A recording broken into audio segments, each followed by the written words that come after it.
Hai Search Marketers, ketemu lagi barengan gue Rido Putri Segara, founder dan CEO di Search Agency. Kalau biasanya teman-teman kan lihat gue pas gue live di SEO Show. Ini videonya agak beda nih. Gue lagi coba untuk lebih sering upload ke channel Search Agency. Mudah-mudahan teman-teman suka, terus juga mudah-mudahan bermanfaat juga buat teman-teman. Cuman karena gue masih belajar nih teman-teman, kalau ada yang kurang dari video ini, kasih tahu di kolom komentar ya. Biar gue bisa improve. Teman-teman Search Marketers, di video yang ini gue mau share ke teman-teman 5 hal yang menurut gue kita sebagai orang SEO nggak perlu terlalu khawatirin. Kerjaan kita udah banyak. Teman-teman ngerjain technical audit, nyiapin recommendation, ngasih tahu developer cara implement dari recommendation itu, terus juga mesti ngobrol sama editor, ngasih tahu ke mereka kebutuhan konten kita seperti apa, mastiin struktur dari konten kita apakah sudah sesuai sama kebutuhan kita atau enggak. Terus juga teman-teman mesti mikirin gimana cara mengamplify konten yang sudah kita publish. Teman-teman juga mesti nyiapin optimization plan. Kadang-kadang juga nyiapin report. Kalau teman-teman ngabisin waktu buat terlalu khawatirin mengenai 5 hal ini, 5 hal ini, sayang waktunya teman-teman. Yang pertama, teman-teman nggak perlu terlalu khawatir mengenai jumlah backlink yang datang ke websitenya teman-teman. Kenapa? Karena terkadang jumlah backlink itu gak sejalan dengan website SEO performance. Lihat deh di SERP. Berapa kali teman-teman ketemu website-website yang sebenarnya gak punya backlink banyak kok. Tapi dia bisa ada di top rank. Dan juga kalau teman-teman ingat yang gue share di SEO Roundup, backlinks ini digunakan oleh search engine sebagai posts dan recommendation. Kadang-kadang ini yang kita suka lupa. Kita fokus sama jumlah backlink, dan menghalalkan segala cara untuk dapetin jumlah itu. Makanya teman-teman sering dengar teknik-teknik seperti menggunakan GSA misalnya, Senuk, Xrammer, atau tools SEO lain yang cara kerjanya adalah dengan membuat unnatural backlink. Satu kali klik teman-teman bisa punya ribuan backlink. Tapi backlinknya dari website-website yang sebenarnya nggak punya quality, gak punya value buat website teman-teman. Bukan itu kan yang diinginkan. Atau teman-teman juga pasti sering mendengar teknik backlink acquisition menggunakan PBN atau Private Blog Network. Mau itu pakai edge domain kah? Mau itu drop domain kah? Yang teman-teman harus fokuskan adalah apakah itu sesuai dengan konsep posts dan recommendation yang diinginkan oleh Google. Gimana caranya teman-teman bisa di-post dan di-recommend oleh teman-teman sendiri, oleh diri kita sendiri. Gue nih, mau terkenal jadi orang yang jago masak, terus gue pura-pura jadi orang lain, bilang bahwa yang jago masak si Rido tuh. Lah gimana? Gak masuk kan? Secara konseptual maupun logik. Makanya jumlah backlink ini menurut gue nggak perlu terlalu khawatir lah. Yang justru teman-teman harus khawatirin, harus fokusin adalah bagaimana sih konten yang sudah teman-teman publish itu konten yang link worthy atau konten-konten yang bisa jadi referensi oleh audiens kita. Teman-teman harus mulai ngabisin lebih banyak waktu ngelihat kebutuhan audiens ini apa sih, yang lagi diomongin mereka apa sih, yang lagi hype di antara mereka apa sih? Gimana caranya kita bisa bikin konten yang bisa jadi referensinya mereka? Contohnya misalnya ada beberapa perusahaan besar yang ngabisin banyak waktu untuk research, kemudian publish hasil researchnya, sehingga hasil researchnya itu bisa jadi referensi oleh publisher, oleh audiens, oleh media-media yang ada di industrinya mereka. Itu sebenarnya konsep backlink yang sesungguhnya. Yang kedua, teman-teman nggak perlu terlalu khawatir mengenai jumlah kata yang ada di konten teman-teman. Gue tahu banyak orang yang ngasih rekomendasi ke teman-teman kalau publish konten harus 1000 kata, 1500 kata, minimal 500 kata, atau apapun itu. Tapi percaya deh sama gue, yang penting itu bukan jumlah katanya. Yang penting itu adalah bagaimana kontennya teman-teman menjawab search intent dari audiens. Iya, long format konten yang punya banyak kata di dalamnya punya lebih banyak kesempatan untuk own search queries. Dengan catatan konten itu harus readable, harus punya value buat audiensnya. Tapi kalau kontennya hanya panjang aja, value-nya nggak ada, memang kelihatan sengaja buat dipanjang-panjangin, ya nggak perlu juga, gitu, nggak penting juga punya konten yang panjang. Bahkan di beberapa type of search queries, audiens justru expect-nya adalah short snack bite content yang bisa langsung secara cepat menjawab search intents-nya mereka. Ya, nomor 3 nih. Yang nomor 3 adalah teman-teman jangan terlalu khawatir mengenai negatif SEO. Gue tahu ini topik yang hot banget di kalangan komunitas SEO. Dari dulu sampai sekarang deh. Cari negatif SEO di Google Search.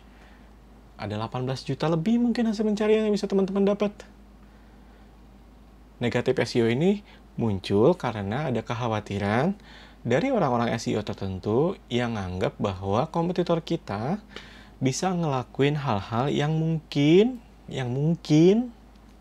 menurunkan performa SEO kita. Misalnya, dengan cara ngasih backlink ke website kita dari porn site,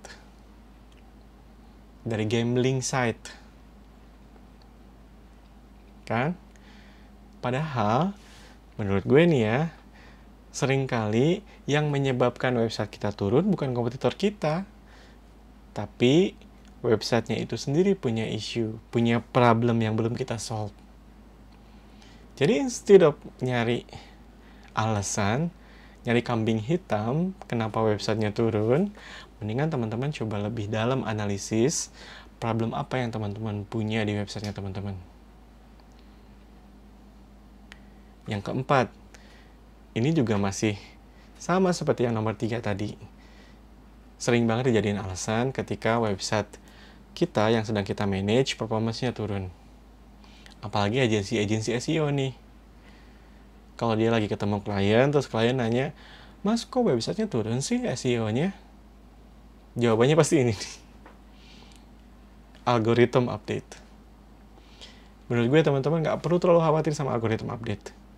Apalagi kalau algorithm update ini dijadiin alasan, jadiin kambing hitam ketika teman-teman ketemu sama klien pas website performance-nya turun. Kenapa? Karena Google itu ngelakuin update bukan 1 kali, bukan 2 kali, bukan 10 kali, bukan 100 kali, tapi ribuan kali setiap tahunnya. Dan Google sudah ngasih tahu ke kita bahwa fokus dari semua update terhadap algoritmnya mereka adalah untuk meningkatkan user experience. Adalah untuk memberikan pengalaman terbaik terhadap semua orang yang melakukan pencarian di Google.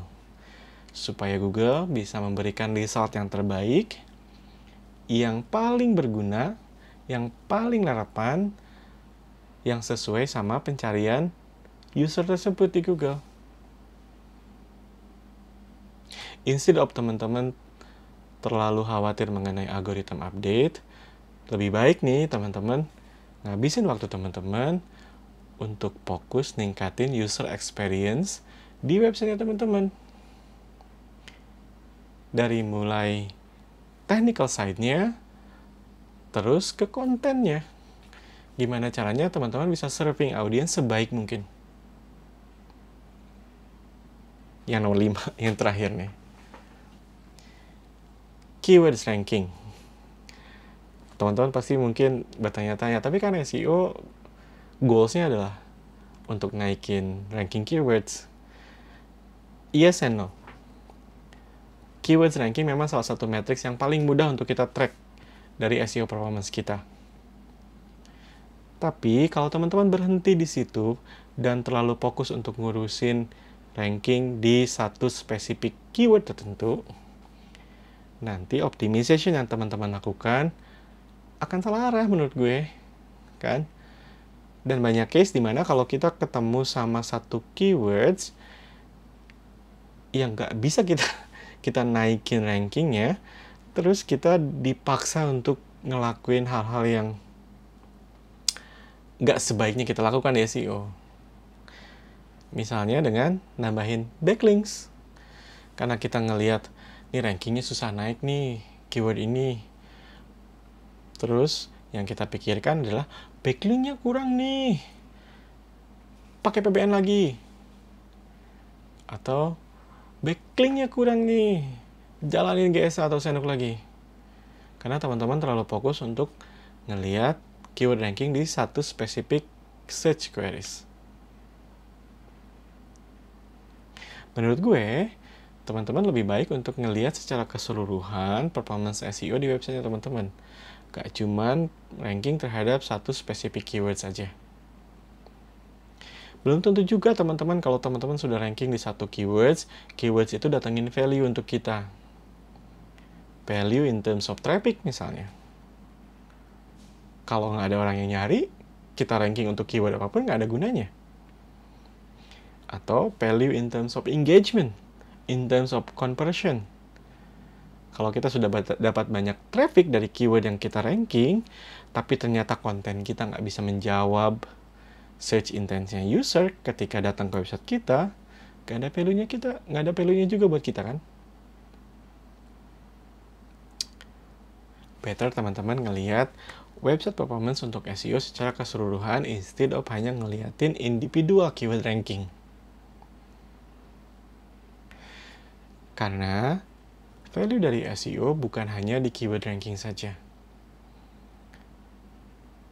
Penetration dari brand teman-teman di search, numbers of traffic yang datang ke teman-teman punya website, engagement dari traffic tersebut ketika mereka datang ke website kita, conversion terhadap goals yang kita inginkan, dan tentu saja return on investment dari SEO campaign yang kita jalankan. Dan teman-teman akan terlalu jauh dari real value-nya SEO kalau teman-teman berhenti di keyword ranking aja. Gitu ya teman-teman. Kalau teman-teman udah bisa berhenti terlalu khawatir mengenai 5 hal ini yang barusan gue sebutin, gue yakin teman-teman akan punya lebih banyak waktu untuk meningkatkan website performance teman-teman secara lebih baik. Itu aja yang mau gue share di video kali ini. Ketemu lagi di video kita yang selanjutnya. Sampai jumpa.